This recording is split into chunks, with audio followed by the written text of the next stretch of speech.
So that gets us. That kind of gets us. Does it really get us in and out of the frame in the beginning? I don't know. Do we have enough there for it to make sense? If we wrote it down in an outline, is that enough? I mean, we're introducing Galadriel. Like that is a big deal. That's gonna take a bit. Okay. Well, all right. So the points of view in that scene are going to be. I mean, we're only showing Arwen and Galadriel at this point, right? Yeah. Celeborn's not there. Taking a nap. Grandpa's taking a nap. Galadriel is explaining a point of view that's not her own. Okay. And it's in that case, it may be okay for her to not express it particularly fantastically. And maybe that's possibly why Celeborn needs to kind of jump in episode 3 to kind of explain it a little bit better. But Arwen has, at this point, seen this festival maybe a few times. Or maybe it's not a festival that happens annually. Maybe it happens once every 12 years or something like that, which is how long she's been there. I don't know exactly how long she's been there, but maybe it's something that doesn't... The elves don't have to have an annual cycle for a festival. Anyway. They often don't, right? I don't know enough to know that, but that makes sense to me. There's some festival that's like every 7 years or some nonsense. Can we talk about Galadriel's character introduction? We have to have something awesome for that. And that's kind of what I said from the jump, is we need to find a way to have an awesome character introduction from her. Here's something that I've thought about. And I'm not sure if this is the moment we want to do this, because I don't want to introduce more. I don't want to use this episode for more exposition about what happened to Celebrian. I was thinking about Arwen using the mirror, and that's how we get another flashback to Celebrian. I'm not sure if that's what we want to do here for this thing. I want to use the mirror as little as possible. I agree. That maybe further down. I was actually thinking that as an introduction for episode 3, but considering that we're going to be jumping into a conversation that's already taking place in episode 2, maybe not the best way to go about it. To illustrate the glory and power that is Galadriel. Am I wrong? Nope. Keep going. Okay. I didn't say anything. How do we illustrate that? I mean, like, we don't have her come down off a cloud. Like, her appearance can be very simple, but I don't think we want that as her introduction. I don't think she. I think she should be more or less decked out in the way that she was in the Lord of the Rings films. But I think that Arwen's, like, the response of the point of view character is totally different. Whereas in the Lord of the Rings films, it was awe and sort of everything moved very slowly. Well, they were trying to illustrate the timelessness. Right, I get that, and that's fine, and it definitely added additional gravitas to the reveal of Galadriel, but she should be more or less costumed the same, and Arwen's response is, well, not "Hey, Grandma," but yeah, it should be much more familiar and friendly. What if it's something? What if her outfit, her costume in this particular episode is something that's been made specially for the occasion? Yeah. And Arwen. Yep. Addresses that, but here's the thing. Like, if we just have Arwen walk up to her and be like, "Hey, so I was noticing. Oh, wow, that's a beautiful dress for her." It's the start of the season. It's the start of the season, and there is a formal Elvish greeting associated with the start, especially for a subordinate addressing a monarch. Okay. There is a formalized, seasonal greeting like thing that they go through.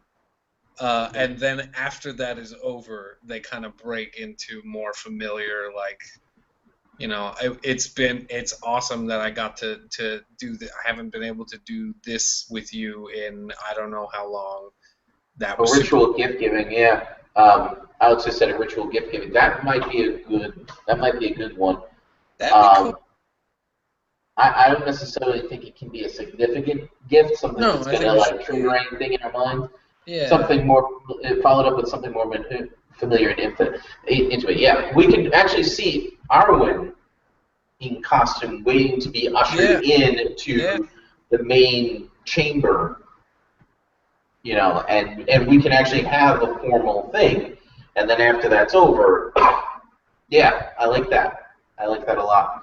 And after that's over, um, Arwen, they have their conversation. Yeah. That would be super cool. What are the ritual gifts? Yeah. Um, the Kick thing the is can. that what? Kick Kick the the can. can. Well, we did that with the thing that got broken in Elrond's Did we house, and ever it turned decide what into that something. was?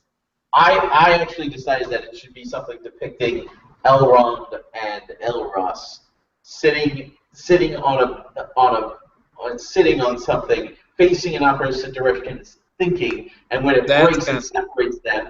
And when there's a flashback to that's the epiphany that Elrond gets. I'm I'm going to fix it in the actual script. You can right. Right. read Right. the actual script. We'll get back to that. Anyway, so the That's fine. ritual gift. What are the ritual gifts? I really don't. It can't be something too consequential. Rings. No, no rings. Absolutely not. It's the If go-to Midway can't gift. make a ring for Muriel, then he's not. She's not getting her. All It's right. the go-to. We'll talk It about can't it be later. it can't be the elf stone thing. It can't be No. the No. No. It can't be that because She already Arwen's has already one. got that. Yeah, Yeah. she's already got that. She got it from her mother. Um, She what could wear it. do That'd be neat. she should be wearing it? Yeah, absolutely. But what can Galadriel give her? I mean, obviously she can just give her any A fruitcake. random, any random, piece of jewelry, necklace, um, some kind of.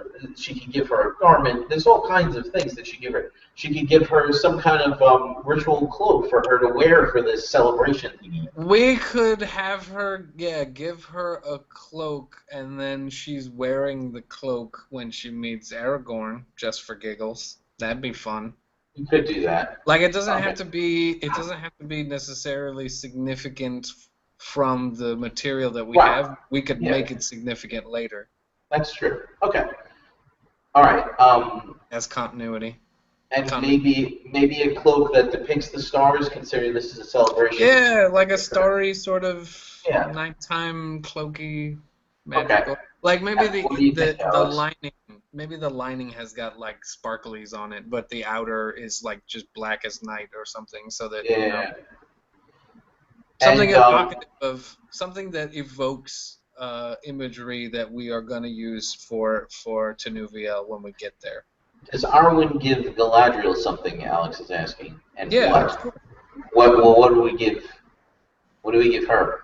Because I do like the idea of the cloak because it shows the embroidery Macaroni thing. art. And since we know that Arwen is a fantastic embroiderer, That would be cool. when someone is putting you, a bottle of wine is usual when someone is putting you up. Well, I think that because Arwen's been there for some time, it has to be something that she's made because she doesn't really Yeah, that she's have made anything while of she's her been own. there. Yeah. I think it So could just be. I think it could be as simple as very explicit Varda imagery, where she's like, "Here's the thing that everybody always gives." maybe she's embroidered something. Maybe Yeah, she's embroidered a 7 tapestry. stars, 7. Well, not the whole tapestry per Well, se, no, but but something that yeah, she's. something small, handkerchief. Oh, it should be. She should have. Here's something interesting. What if she's actually embroidered an image of Varda, a stylized image, but an image of Varda Right, creating the stars, which this is a celebration of. So to her, this is right, completely right. normal. This And is a there's big some deal. unrest. there's a little bit of like uncomfortableness, not conflict per se, but there's like a little rustle of discomfort. People are asking what it is. Yeah. People don't know what is being depicted. Well, they say that the elves that are that close to Galadriel wouldn't at least be able to recognize that imagery. I don't know that that's going to fly. Or at least are asking why, like what is, why are you, why is, there's confusion, not disquiet, but there's confusion. Like, okay, that doesn't seem appropriate for this festival. And she's like, "Are you high? What's wrong with you?" And maybe before it goes anywhere uncomfortable, Galadriel kind of takes her aside and explains the situation to her. Like, I would have somebody, a courtier is just like, "That's an interesting choice for this festival," and she's like, "I don't understand why you said those words to me. Those words do not make sense." What do you think, Alex? How does that sound to you? Okay. All right. Good. All right. So Galadriel. I think it would also be a fun echo of the. I said originally like not a tapestry, but now I'm like, no, it has to be a tapestry because there's another tapestry that gets given in this episode. That's kind of what I was thinking. Is that it's going to kind of push out of that a little. Yeah. All right. So we're going to go. We get into the main story. What I'd like to see, perhaps from Finway's perspective, I'd like to see Orome kind of striding through the Elven village the way almost, if you've ever seen a film about, or even a documentary about explorers or missionaries that travel to uncivilized areas and then walking through and looking around at things. That's kind of the image I want to see. Okay, and maybe somebody even shows some particular bit of craftsmanship that he's very proud of, and everybody's like, "Oh, that's very cute that you made this little thing out of sticks and rocks."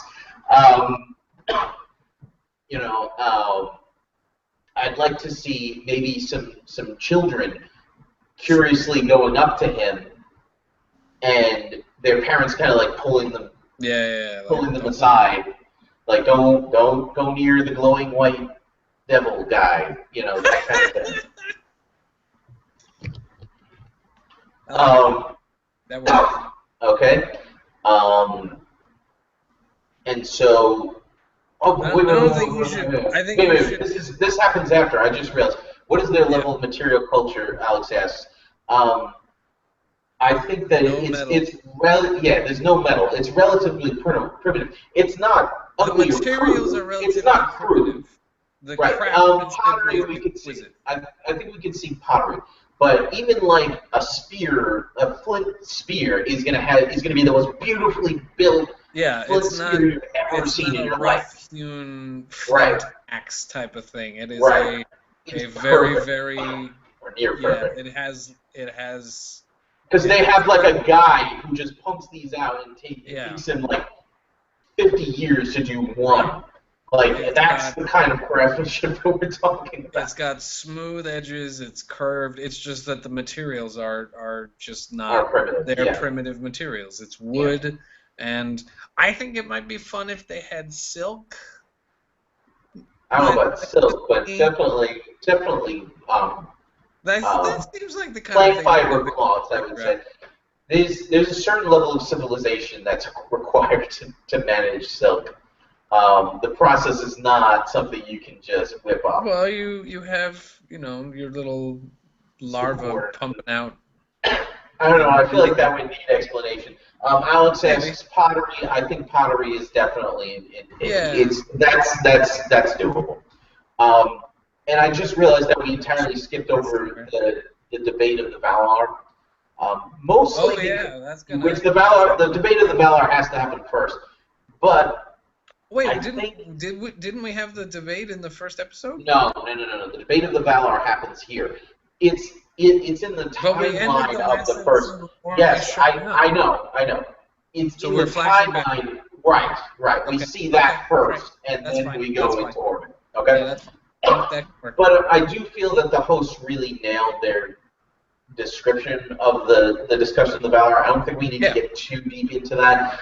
The points of view are basically Omo is heavily not on board with the decision to invite them. And everybody else mostly is. Yavanna is at first not on board with it, but then somebody brings up the 2 trees, and then she's like, "Oh yeah, the 2 trees. I don't want to." I gotta show that off. I mean, yeah. Well, no, it's not so much that. It's that they would have to leave because nobody's making the case that they should be with the elves. Right. Except maybe Mandos would be interested in being with the elves in that way, but. So got enough elves coming his way. Yeah. Omo and Yavanna are making the case that they should go and live with the elves, and then somebody brings up the 2 trees, and Yavanna's like, "Oh yeah, the 2 trees. I don't want to leave the 2. Oh no, Omo, I can't leave the 2 trees. That's not gonna." Also, this was a thing that I didn't hear expressed, but I really think that a little element of pride should kind of be there. In the Valar, like I didn't hear anybody say it in the session, but I think one way that we can really kind of play up the angle that this is not the thing that we were supposed to do is that the reason why they don't want to leave Valinor is because they're proud of Valinor. Right in their works. They want to bring them there to show off Valinor. Yeah. Well, and Alay can even say he could even mention Valimar. Maybe he's building. I think Alay of all people definitely should. He would say like, look at I've been building the city, a city for them completely for all this time. Been building all of Arda at this point.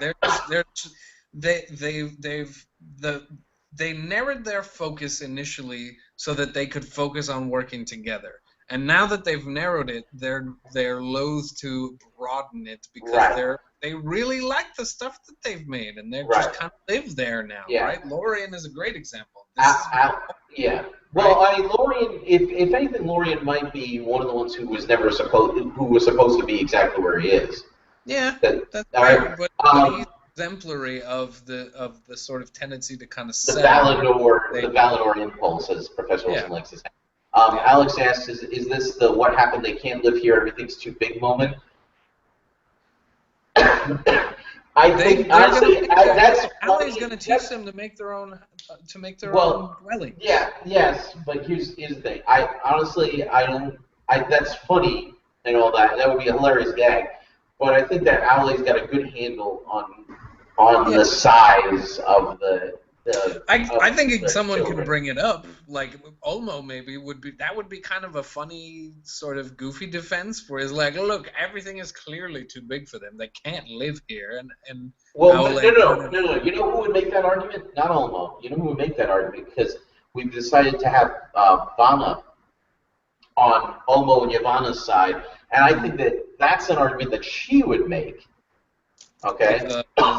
Because she's the other youthful, and that's kind of like it's a very childish kind of argument to make, and so I feel like that's something we can put in her mouth. We can make it slightly less childish by having her say like there's no place appropriate for them, rather than everything's too big, they can't live here. Yeah. But I mean, Alay's comeback is no. I've known they were going to be small for a long time. I've been making a place for them. No, they build their own stuff. Like. Well, yes, they do. They don't go and live in Valimar. The Valar and the Maiar build Valimar for them, and they never lived there. I thought they built Valimar. Am I wrong? No, Valimar was there when they got there. They built Tyrion upon Tuna. They built Aqualande. Okay. Those are the places they built. All right, so then there you go. Well, Valimar doesn't have to be. Well, we could do that either way. We could have them build Valimar when everyone else is in transit, or we could show the trio Valimar, and that kind of blows. Well, what I'm saying is that I'm making the case that Alay's been making Valimar for a while. Yeah, we could go either way. I think maybe it's not finished, but I feel like he's been working on it. It's been one of his projects. and it's one of the All reasons right. why he doesn't want to leave. You gotta go. Yeah, I hate to do this because now Okay, you're it's talking fine. to Alex and That's all explaining right. this. I'll manage. All right. But thanks. I think we did a lot of good work, and I don't think you have that much left to do. So Okay. thumbs up. Yes. Excellent. I'll be available for sure next time. All Promise. right. I'm gonna take a quick break here. If you're watching this on YouTube, definitely like and share the videos. If you haven't yet, feel free to subscribe, and we'll be back in a little bit. Bye.